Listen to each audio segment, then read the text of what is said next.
Hello everyone, today we're going to be discussing the New York Times bestseller Brave by Rose McGowan, and let's get started.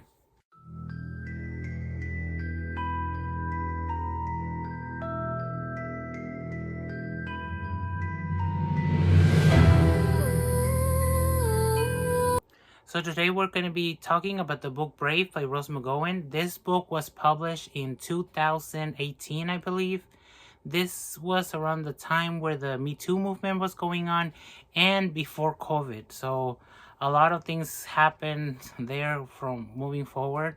I read the book maybe not around that time because I remember when it came out, I couldn't get it.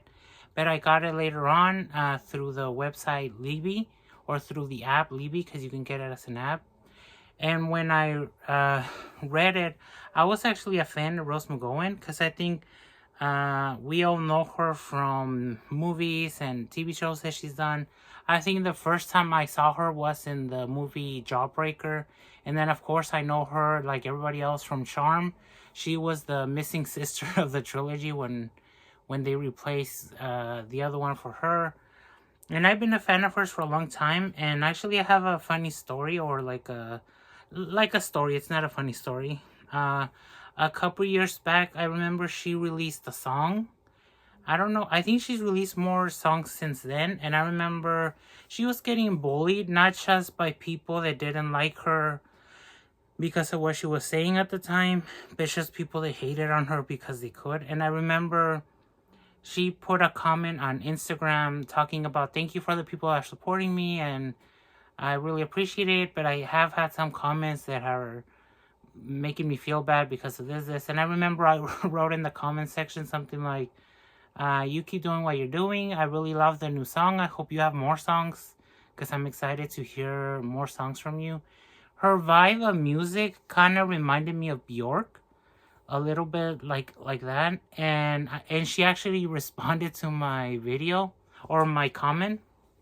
And I remember, whenever like a celebrity responds, you get all excited, and it was like a really good moment. I remember she wrote like a thank you so much or something like that, and she put little emojis right next to her comment. So I was really happy that she saw my comment, read it, and actually responded to it. And now I finally got the book, like I said, through Libby, and I read it. I believe I got it as an audiobook because I think this was around the time when I was working so many jobs and I always wanted to have a book as an audiobook. And I read it, and it's a hard read. I'm not going to go into details because it is such a horrible thing that she went through, and she does go into details to all the things that she's been through and all the things that she's gone through. And if you want to read it, I think you should read it firsthand with her voice. So the review is just going to be, this is actually the review I wrote when I first read it, because it impacted me so much. I just had to write a review. Sometimes I don't write the reviews. I just, because I have an account on Goodreads, and I just put the stars. I don't always review them. For this one, I reviewed it, so I went back to see if I had the review, and I did. And I want to share with you today. I'm still trying to find a way like to how to review books, because sometimes when I see my videos, I think it's only been 2 or 3. I go all over the place. I think in one review, I don't even really talk about the book. I talk more about the author and how much I love his writing and stuff. So I'm learning. I'm starting out new. So maybe as I'll progress, I'll find like a way to do things. For now, I have the review here on my tablet. I'm going to try to read it, and hopefully I don't add too many side commentary, because that's what happened last time. I added so many extra stuff that in the end, I don't even think I reviewed the book. I just talked about how much the author means, the characters mean, all that. But like I said, I'm learning. So if you're watching and still supporting me, thank you so much. And let's start with the review that I have written down. It took me a long time to read this book. I wanted to pick it up when it first came out, but I was afraid to read it. We all know what happened to her because I was such a fan of her from watching her on the movie Jawbreaker and the show Charm. I didn't want to know how much she suffered and what she went through. I didn't see many interviews. No, I didn't see many interviews where she talked about what happened. But reading a book is so personal, I was not ready. And then what made me finally read it is because of a podcast, Creatures of the Night. She was a guest there, and it gave me the spark to want to know more. I guess I was also afraid that this book might not have been written from a point of view. Oh no, wait. I was afraid that this book was written from a point of view of anger and hate towards men. I would completely understand, but I think that mindset also sets you for not seeing that there are good things in this world just as they are bad. Reading it was actually a good experience. I got to know her better, and I can say my admiration for her as a fan grew even more. I learned that she is a very powerful human and that was thrown a lot of bad things, but she kept going. I would never imagine the life she had. Such an interesting life. I compare myself to her, and while I was playing with my toys and enjoying shows like Charm, she had already faced so much. I don't want to go into details, but she really went through it. And okay, so here's where I go into more details, because when I first heard about what Rose McGowan went, I thought it just had to do with the typical things that you imagine female actors go through in Hollywood, and then she went through even more. But then when I read her story, it turns out she's been going through this since childhood. So it's been constant abuse, constant like neglect and horrible things happening to her.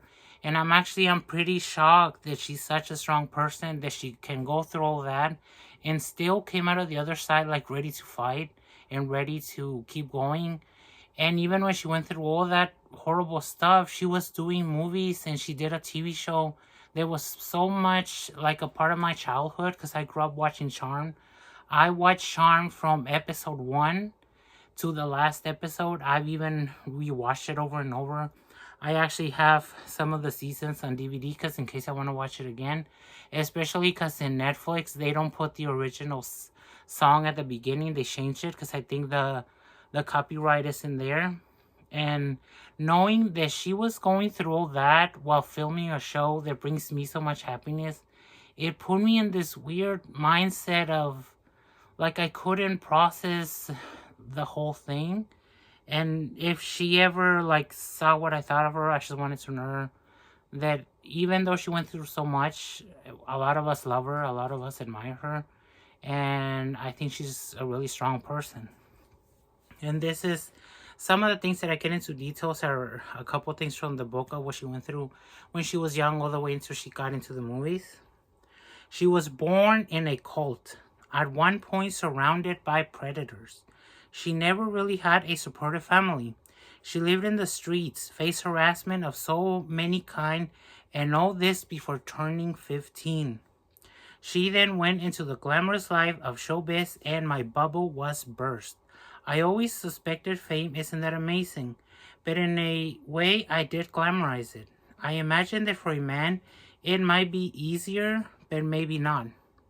I do like that when she found her voice, she tore the walls between us and that world. I will say Hollywood has a way of making us believe it's all great.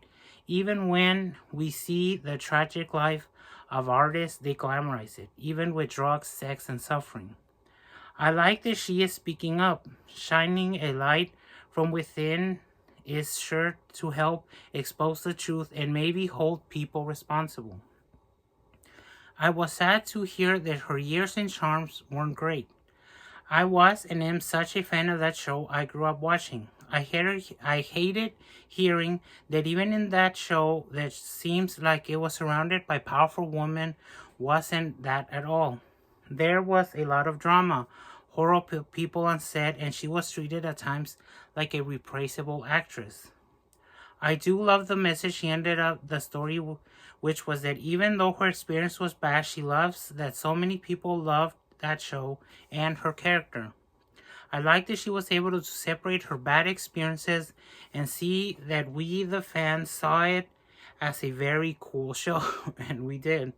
In the end, there is anger in her story, but I also saw courage, strength, and forgiveness.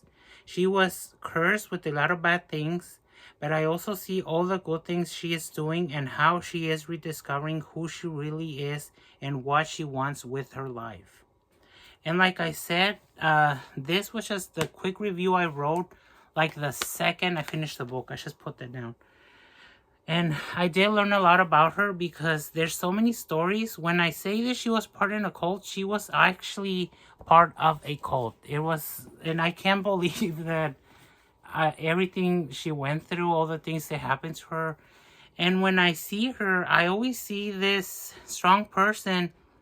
And even before she came out and said everything that happened to her and all of that, I always saw her like as a person just enjoying her life. Like I never would have suspected anything was going on or that she went through so many stuff. And I think the reason why at the beginning I said that I was afraid of reading her book was because I had a picture of how I saw her. And I guess I was afraid that it was going to change. I went, maybe, I don't know. One of the things that I mentioned in the review is that I thought because so many bad things happened to her, she was going to have this hate for men, this hate for the world. And I didn't want to see that. I didn't want to read that. And actually the book didn't have that. We saw her go through so much. And in points in the book, I remember she talked about the people that did love her, that did take care of her, and how much she loves them, appreciates them. And she really is able to separate these two things. She's aware that this happens, this is bad. She's also aware that there are people that are just as good. And I think going through bad things is something that can break you to the point where you no longer see the good stuff. So reading the book, I was really happy to see that she actually is still strong, is still confident, is still aware that that's how the world works, that there's good things, there's bad things, and she can't let the bad things take over. And if anything, after reading the book, like I said, I ended up being even a bigger fan of hers. Since then, I don't think I've seen her in a lot of movies or TV shows. I do remember that for a while she was like in the interview that I was telling you about.